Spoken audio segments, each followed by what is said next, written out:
And we say, what's going on, everybody? Christian Ballard, Ballard Sports Media, coming at you pre-recorded this week.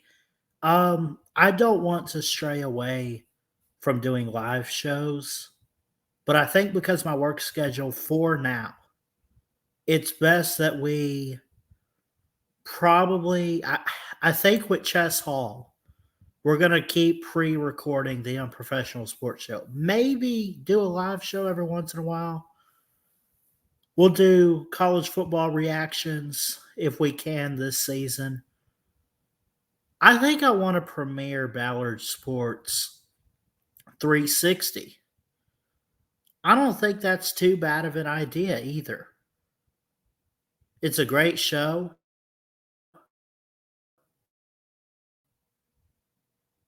It's quality entertainment. And it's easier to get the shows out on time.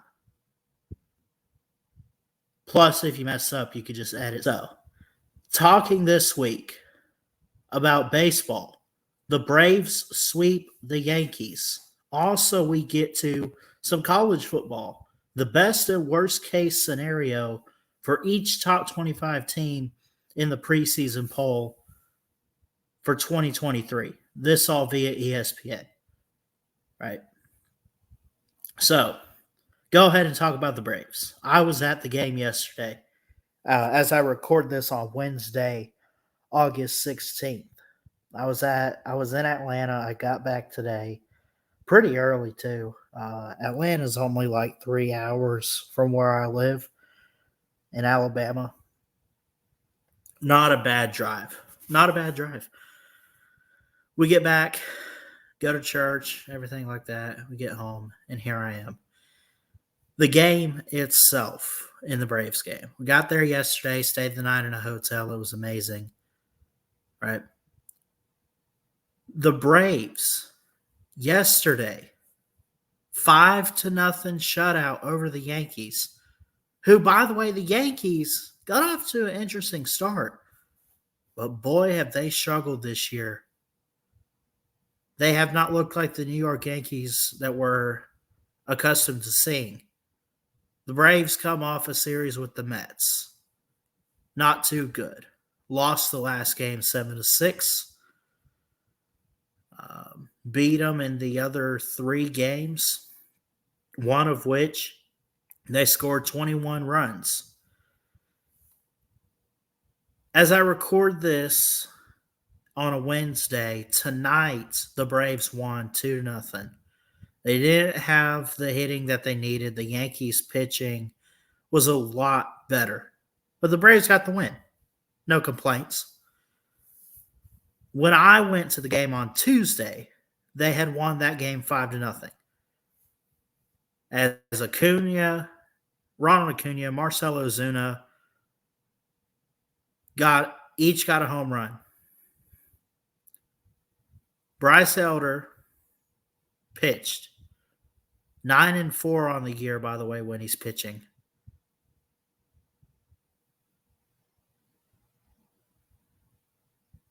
That was a great game. It was a great game. Ronald Acuna had 2 hits on his 5 at-bats. Marcell Ozuna went up to the plate twice. He got a hit each time, one of which was an out-of-the-park home run. Really, really good. 2 RBIs for Acuna, 1 home run for him. What about the Yankees? No scores, right? Aaron Judge was 0 for 2. 1 hit by the Yankees by DJ LeMahieu, the first baseman. But it didn't bring anything in. Great defense by the Braves in the infield in that game. Now, they win 2-0 tonight. You would think with that score, they shut out the Yankees again and push the Yankees, by the way, to now below 500. 60-61 is the record. Morton struck out, Charlie Morton, first start in a little while, struck out 10, leaves the Yankees with a losing record. Braves cap a sweep with a 2-0 win. The Braves are trying to focus on getting to 100 wins this season, right? It can happen. We got a lot of games in September.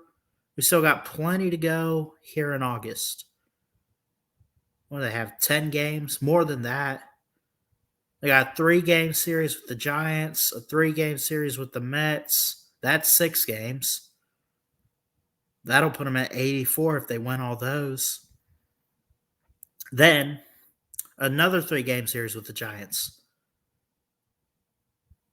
87. 3-game series with the Rockies. One of the worst teams out there. Would that put them at 90? Then they play the Dodgers starting on the 31st going into September. Anyway, they can hit 100 wins in September. Not this month. They could probably reach the 90 mark or the 88 mark or something like that. Let me talk about. It's going to get hard.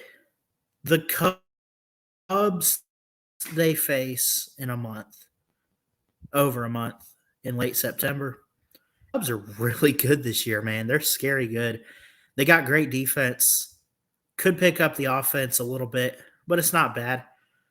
6-5 in July over the Reds. Actually, the Reds beat them 6-5. I'm sorry, but they're coming off they're coming off a 4-3 victory over the White Sox after a 5-3 loss. Lost to the Blue Jays 11-4. Beat them 5-4. Beat them 6-2. What about the Mets, who they played like a week and a half ago? They lost that series 1-2. Mets won 2.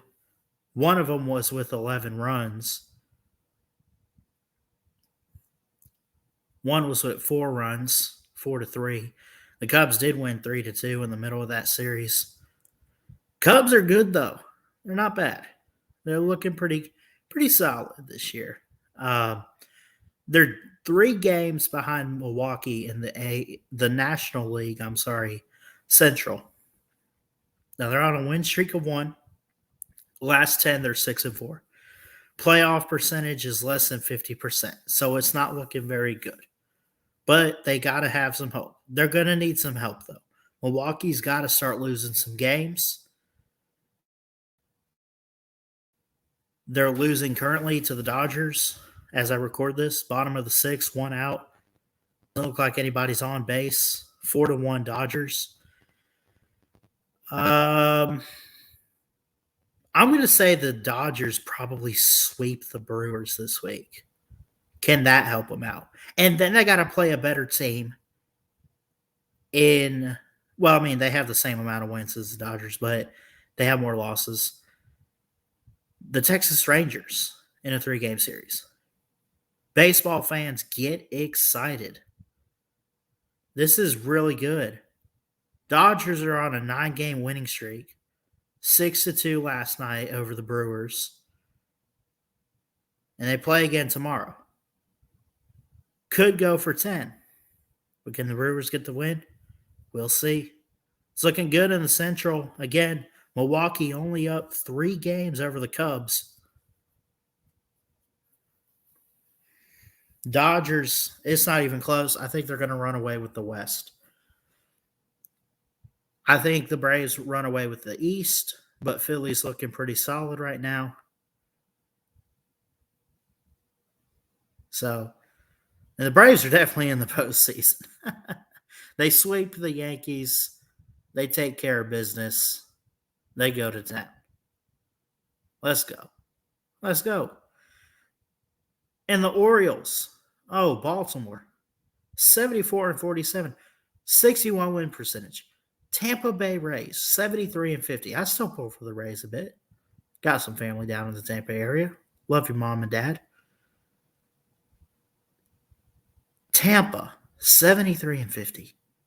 Above 500, but down 1 game to the Orioles. They're going to make the playoffs. Yeah, 96% chance. All this according to the ESPN standings and the MLB, by the way.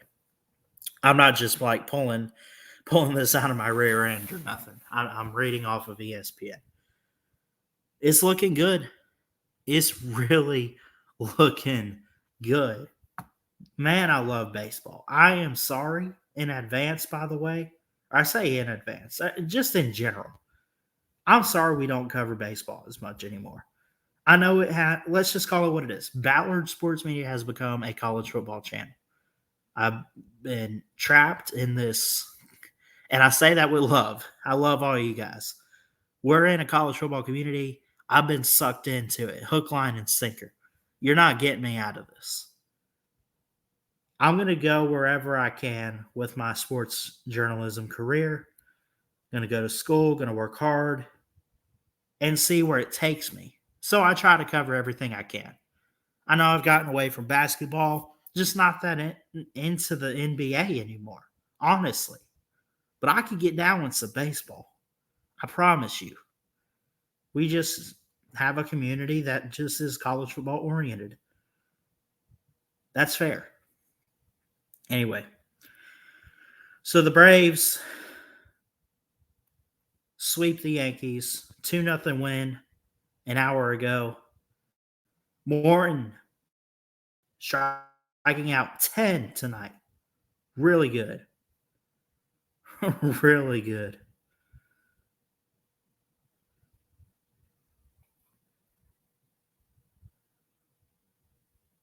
That's amazing.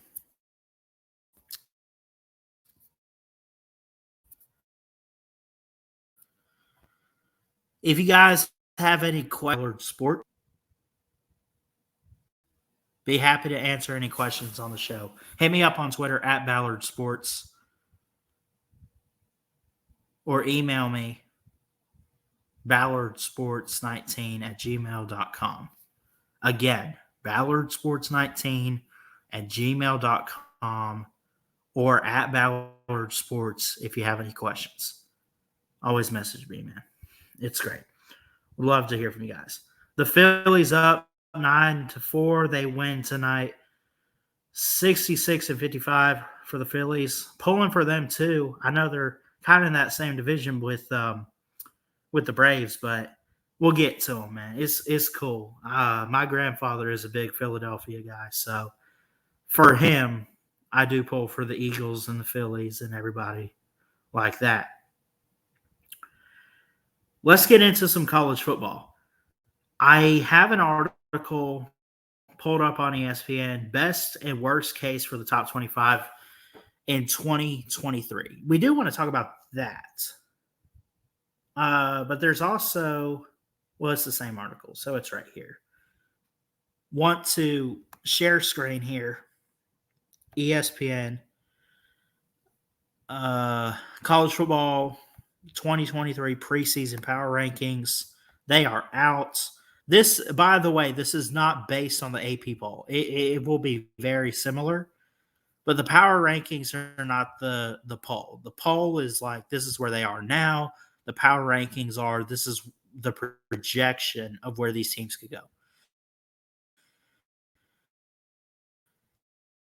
It does start by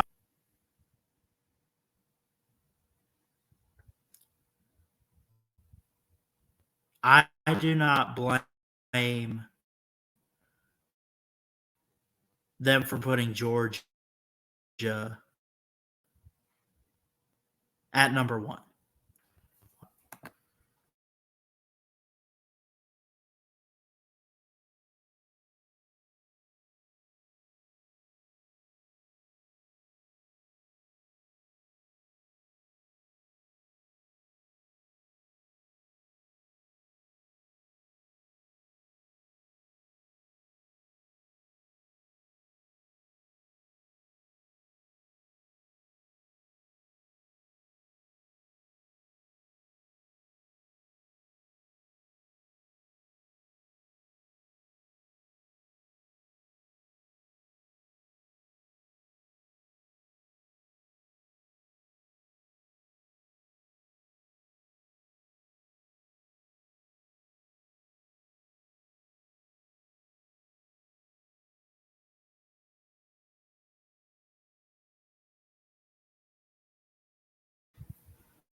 Sorry about that. My grandmother stepped into the room here, one of my producers and big supporters.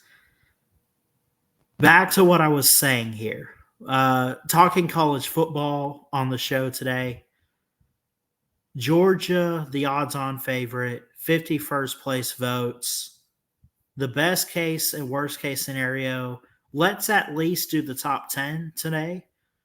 I don't want to go through each top 25 team. But for Georgia, by the way, it's a third straight title. Duh. Worst case, 2 losses? Is that possible? I look at Tennessee, and then they also pull out falling to the West team in the SEC title, Alabama or LSU. I would be careful if I'm Georgia. I would be careful on the regular season. Forget the SEC title for a second.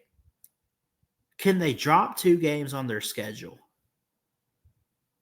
They got to go to Jordan Hare. I know they've won the last couple times they've been there, but it wasn't that long ago, 2017, when they got blown out of the water.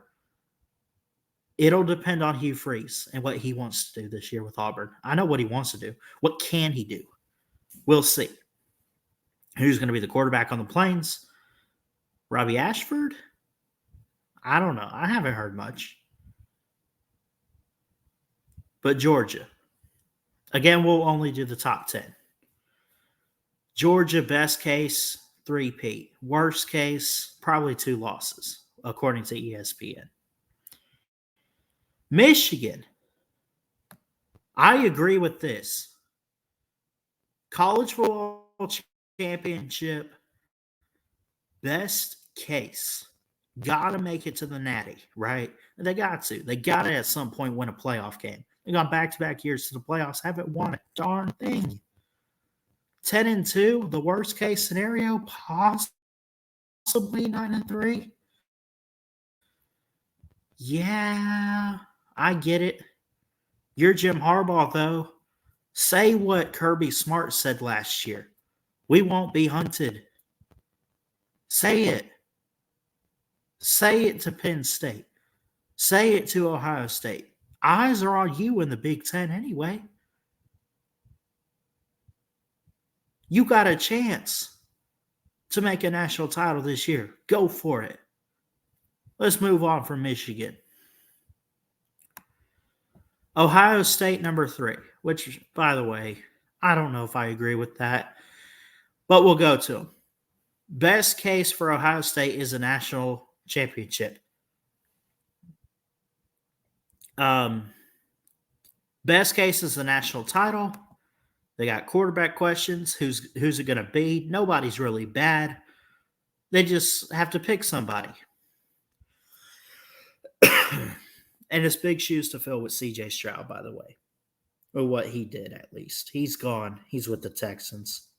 We'll see what he can do in the NFL. Worst case, it says Ohio State has never lost more than 2 games in a season under Day and has only dropped 3 or more games in a season 3 times since 2001. The Buckeyes will need to be road warriors this fall as they visit Michigan, Notre Dame, Wisconsin, as well as Indiana, Purdue, and Rutgers. They also host Penn State and an ascending Maryland team with a strong offense. 4-loss season is highly unlikely but possible for the Buckeyes. I think that's a bit of a stretch, but if they don't get it together at quarterback, they won't have an offensive leader. They got the weapons. They got some guys on offense. I also want to know about that defense in Columbus, too.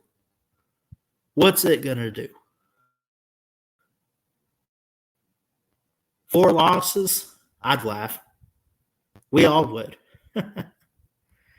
Anyway, let's move on. Best case scenario for the Crimson Tide. Do we all agree? National championship or bust for the Crimson Tide? I'd say it. Heck, I could see it happen. The roster, top to bottom, is championship caliber, ESPN says. I think there's talent. I think the question is quarterback. Is it Milrose, Simpson, Buckner? Is Tommy Rees going to do anything for our offense? We got to find out. Got to find out.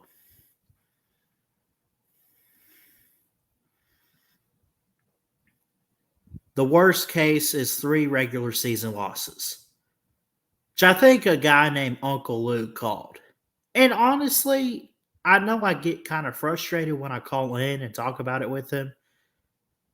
But after the spring, I don't blame him. Quarterbacks didn't look too great. Ty Simpson looked okay. I mean, he looked the part, but could have been a lot better. Justice Haynes looks great. The offensive line is shaky. Got to improve on so many levels there. And how's that defense? I think the defense will be one of the best. Question is, can that defense compete to a level like Georgia? Yes. Yes, it can. Absolutely. The talent is there. You brought in a great mind. Right? I mean, gosh, Kevin Steele. He knows his way around defense. Now, I would say this.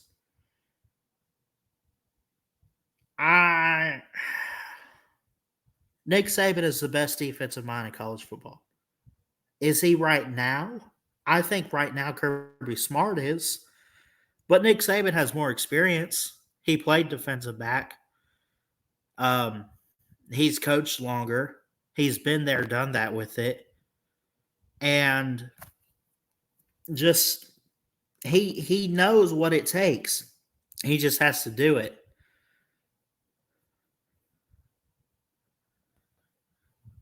It talks about the worst case being 3 regular season losses. Everyone will focus on the quarterback, but the lackluster play at receiver is almost as glaring an issue. Bryce Young was just so good that he covered up for it. Unless Ja'Cory Brooks or Isaiah Bond or someone else steps up in a big way, Alabama will struggle to score in crunch time. If that happens, go ahead and chalk up back-to-back losses to LSU and Tennessee. From there, it's hard to see Alabama winning both against Texas and on the road at Texas A&M. That's Alex Scarborough, who writes for Alabama. That is sad. Okay. I don't blame him. I hate to admit it as a fan. You got to take it like it is from a sports journalist's point of view and just be realistic. Alabama's not in the position they're used to being in. They should be at the top. They should be the favorite. But right now, they're in a position where it could be a disappointment year. All right. Let's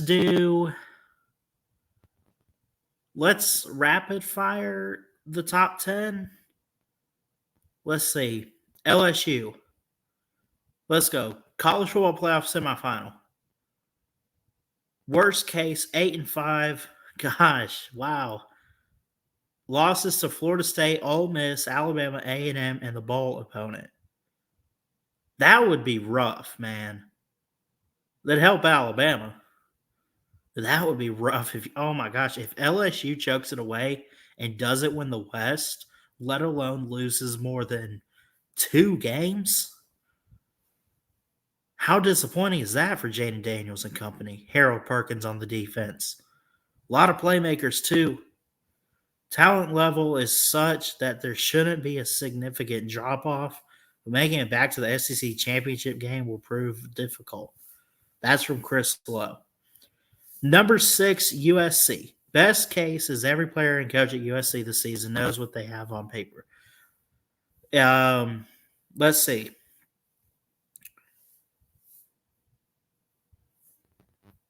There's no doubt USC has the talent and ability to not just make the playoff, but compete for a title.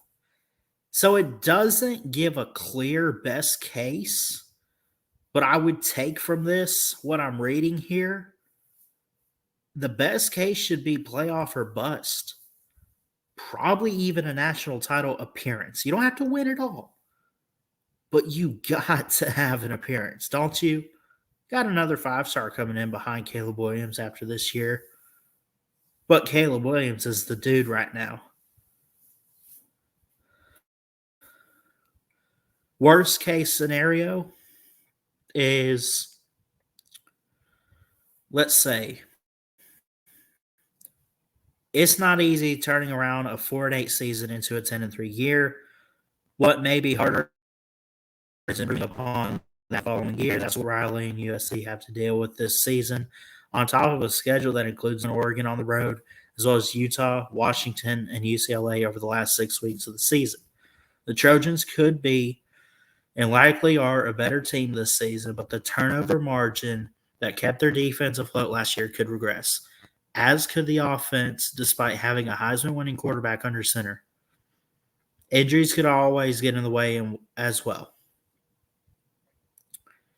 But all that being said, it's hard to see a floor lower than competing for the Pac-12 title for this team. Trojans are too talented on offense, especially to not be in every game they play. Okay, fire through these. Florida State, best case, a championship in the ACC. Worst case, they're saying 1, 2, 3, 4, 5, 6 losses. Miami is expected to be better. They barely held on to the Gators last year. They mentioned Pitt. Wake Forest has won 3 straight over Florida State. Okay. Florida State needs to win that LSU game, I think. I'm going to say that. Now, I think LSU wins it, but I think Florida State needs it more. Because what if they do struggle on the road in the ACC this year? What are they going to do? What are you going to do? It'll be hard not coming back from that. Let's go. Penn State, you're up next. We got Penn State and then 2 other teams. Clemson there. Who's number 10? Texas. We'll get to those in a minute. And then we'll be done. Penn State, best case, is the college football playoff semifinal. I agree. They won the Big Ten in 2016. They haven't even been back since. I would say if they could just be a Big Ten champion, they'll be good. But you know how many times they've been in a position where all they needed to do was only have 1 loss to Michigan or Ohio State, and they could be a 1-loss team without a championship in the playoff? Penn State's knocking on the door. Been knocking on the door for years. And this will be their best chance to do it. Got to. Non-conference is so cupcake. You get Ohio State and Michigan at home. And everybody else in the Big Ten East should be a cakewalk. You also got to host Iowa. That could be tricky, but I give them the advantage. Worst case is 9-3. Losses to Ohio State, Michigan, and Maryland. Okay. Number 9, Clemson. When's the last time we saw them this low in the preseason, Paul? Best case, I gotta actually read off of this. Clemson is capable of when its offense is hitting just right, so it stands to reason that with the new offensive coordinator and better quarterback receiver play, Tigers will be back in the college football playoff. That should always be the highest ceiling for a program that reached that level 6 straight years from 2015 to 2020. There will be ample opportunities for the Tigers to prove themselves with games against Florida State, Notre Dame, South Carolina among the biggest. That South Carolina game has taken on an even greater meaning this season considering how that loss affected 2022. The defense should be outstanding with another strong front and best linebacker duo in the nation, Jeremiah Trotter and Barrett Carter. If Garrett Riley can get Cade Klubnik and company to produce the type of offensive numbers we're used to seeing out of Clemson, this will be a playoff team. I agree. Worst case, they say less than 10 games. But they say Clemson should win at least 10 games yet again. But you have to play Notre Dame. You got to play Florida State. You got to get South Carolina on the road. NC State on the road. It's a tough schedule. You say whatever you want about the ACC.